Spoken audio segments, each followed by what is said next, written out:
পুত্রদা একাদশীর মাহাত্ম্য।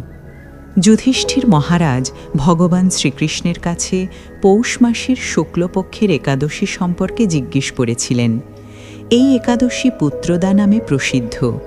সর্বপাপ বিনাশিনী ও কামদা এই একাদশীর অধিষ্ঠাতা দেবতা হলেন সিদ্ধিদাতা নারায়ণ। ভদ্রাবতী পুরীতে সুকেতমান নামে এক রাজা ছিলেন।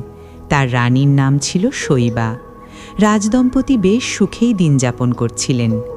বংশরক্ষার জন্য বহুদিন ধরে ধর্মকর্মের অনুষ্ঠান করেও যখন পুত্রলাভ হল না, তখন রাজা দুশ্চিন্তায় কাতর হয়ে পড়লেন। তিনি ভাবতেন পুত্রহীনের জন্ম বৃথা ও গৃহশূন্য, তাদের পিতৃঋণ শোধের কোনো উপায় নেই। তাই তিনি আত্মহত্যার কথা চিন্তা করলেও এরপর ভাবলেন আত্মহত্যা মহাপাপ। তারপর একদিন রাজা নিবিড় বনে গমন করলেন।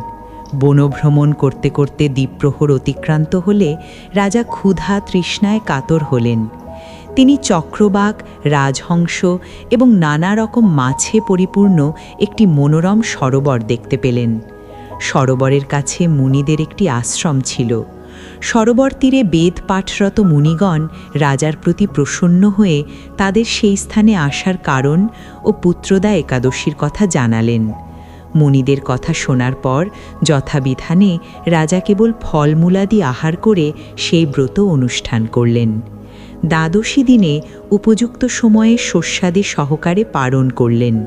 মুনিদের প্রণাম নিবেদন করে নিজ গৃহে ফিরে এলেন। ব্রতপ্রভাবে রাজার যথাসময়ে একটি তেজস্বী পুত্র লাভ হল। এই ব্রত সকলেরই পালন করা কর্তব্য।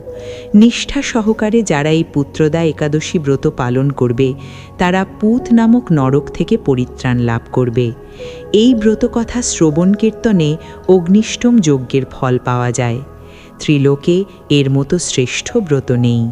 এই ব্রতকারীকে নারায়ণ বিদ্বান ও যশস্বী করে তোলেন। আপনি নিজে একাদশী পালন করুন এবং অন্যদেরও একাদশী পালনে উৎসাহিত করুন। হরে কৃষ্ণ।